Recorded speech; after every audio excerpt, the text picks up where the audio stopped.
Anti-Racism Week is starting today. It's held annually from March 14th until the 21st. It's aiming to create public awareness of how racism affects individuals and broader society. Huge pleasure. I'm joined by Anti-Racism Week convener Busisiwe Nkosi to tell us more about what we can expect this week. Busisiwe, good morning to you, and obviously a very, very important week in South Africa. If we take a look at the kind of racial issues and racial tension which all of us are dealing with on a weekly basis, it doesn't seem like we're getting any further in addressing the issue of racial scourge.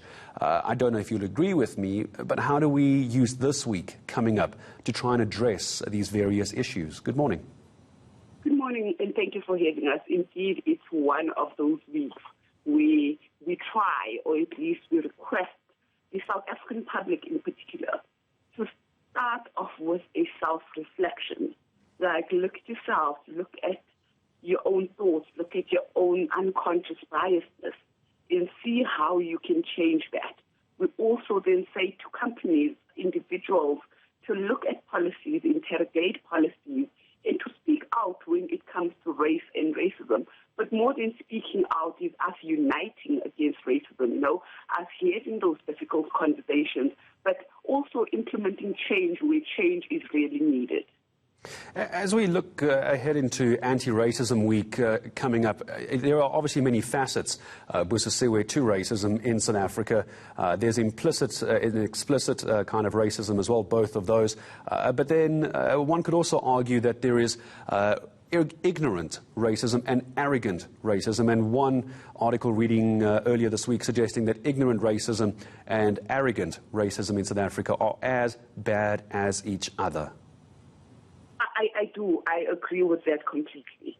I think that's why I say we need to start off by doing these self-reflections, And at times, there are factors, that contribute to the racism that we carry with us, from the communities that we grew up in, from the families that we grew up in.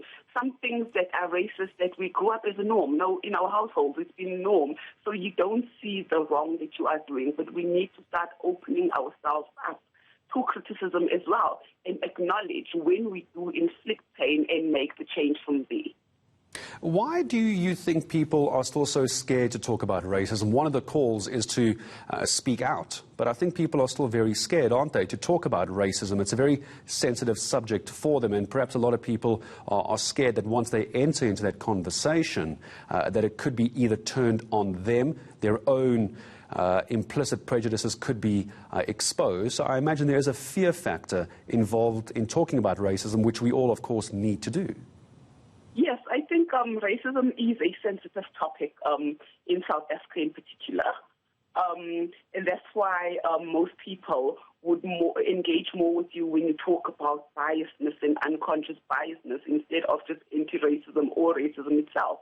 But we need to go past that, In order for us to change things, to change ourselves, we need to go into these spaces, we need to talk about it. But at the same time, it's organizations like the Katrada Foundation and the Anti-Racism Network that need to create safe spaces for people to have these discussions.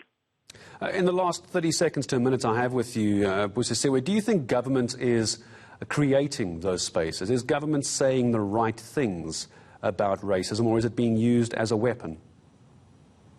I think government could do more when it comes to race and racism.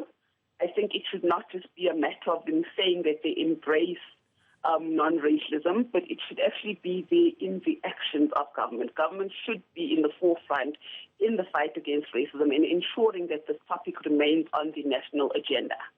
Well, I appreciate your time in speaking to us. It's going to be a busy week for you as we head into Anti-Racism Week. That was convener of Anti-Racism Week, Busisiwe Nkosi, telling us what to expect and hopefully what the outcomes are for the week ahead.